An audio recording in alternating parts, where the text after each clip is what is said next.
working and you will make it your profession, you better have a plan to start your small business and make it better. Here are 10 tips so that you can improve it and make it better. To have a new business, the first step to do is to choose a product or service.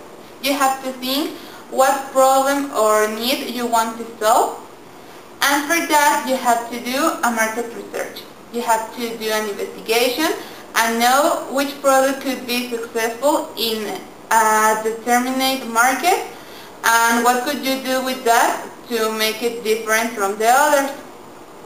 The most important thing here is to know and to be sure that this product isn't like in all parts and that people could buy it. To make easier the comprehension about how to do a new business, we're going to give you an example when creating a business. For example, we're going to create a company that solves a specific problem in the world. The one that we select is the problem that people have to sleep correctly or to have the facility to sleep at night. So we're going to do a little candy that makes them sleep correctly. How to make a profit? Profit is, after all, the main ultimate goal that every company wants to make. So they have to have in consideration to take the cost of material, rent, and employee compensation. So when they sell the product, they should put a price that covers all of this. Because many people nowadays make a company and just make the product and assign a price that they consider that it is fine, but actually they are covering these costs, so they go broke. Returning to our example of the candy that helps you catch your sleep, you should take into consideration these three stuff. The material. The material of the candy of which is going to be made of, and the drugs you will use to catch the better sleep. Then the rent. Where you are going to fabric your candies, because not all the stuff are free. And the employee compensation. Not only the people that will help you make the stuff and to sell them. No, you should consider taking a doctor in this matter, because if you cannot sell a medicine that is not approved by a doctor. The third step is to start with your own money, and many small businesses cover their startup costs with loans, but my advice is to start with your own money, because if you have the necessary money, you won't have problem, because if you ask for a loan to a bank or for any company, you should pay for the consequence, because they have certain terms that if you don't get them, you will get in trouble, or maybe you will be in bankruptcy. The example is that you should start with your own money, your own business, but we can be assured that you can produce less products and be well paid instead of produce lots of products and it won't be successful as we think it could be. Most small businesses are sold with partnerships or proprietorships.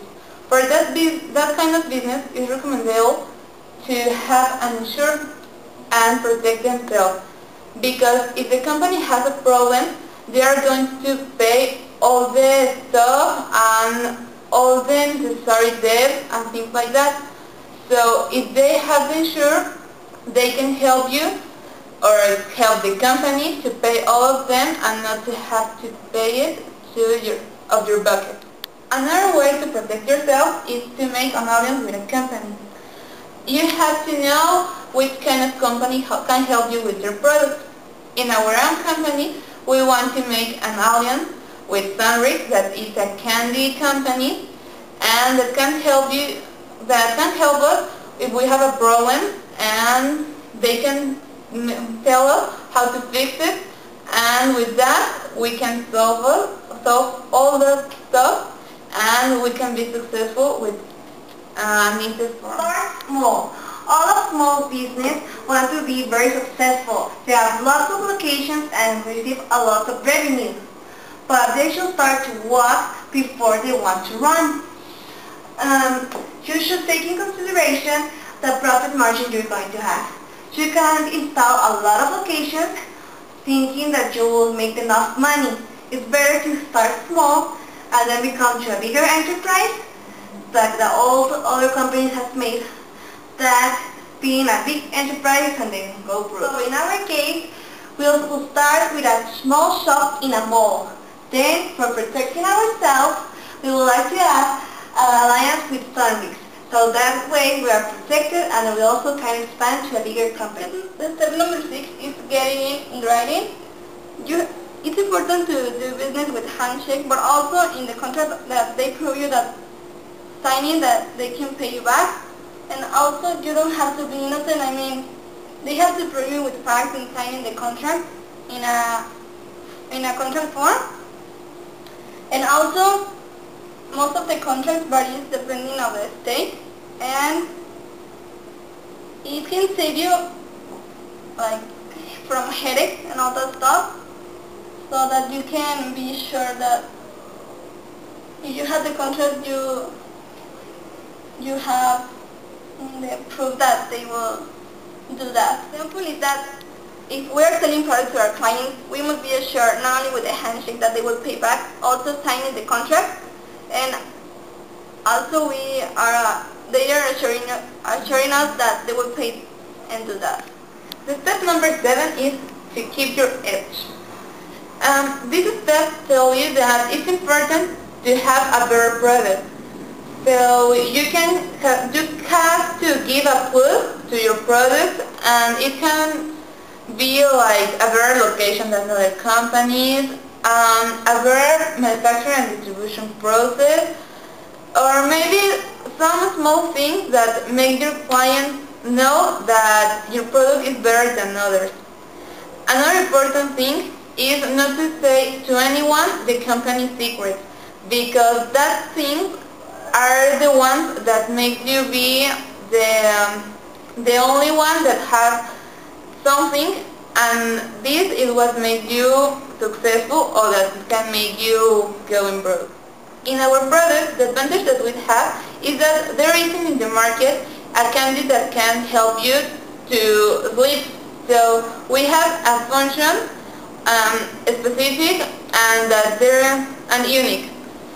For protect that, we shouldn't say to anyone the process that we use to combine the candy and the drug in order to be a good medicine to sleep and also a delicious candy. Step 8. Hire the right people. Don't just hire the first person to come in with the basic qualifications you ask for. You should look for people with motivation, creativity, and personality. When you finally get them, encourage them to be themselves and to be the better person they can be. Like here in our company, we have people that fulfill all these qualities. We want people to be passionate with their work, that they enjoy, that they have fun, that they do the best they can be. We don't want people laughing around or just like being all lazy. We want people responsible because we want our product to be the best quality it can be.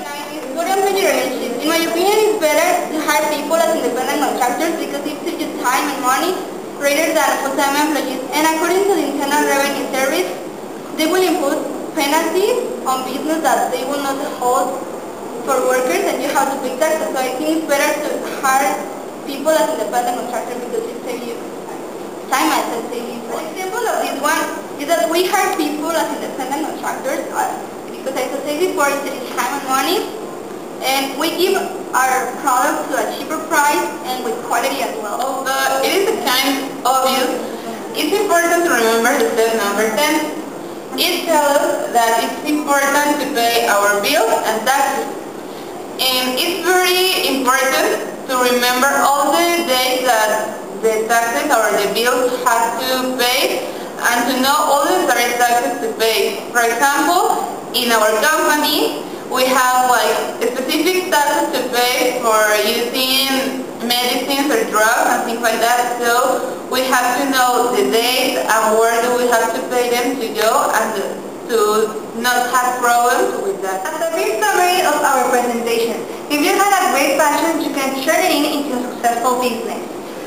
But don't think that in no time you will have a great and big successful company. Rome wasn't built in one day. So, but if you follow our 10 steps program,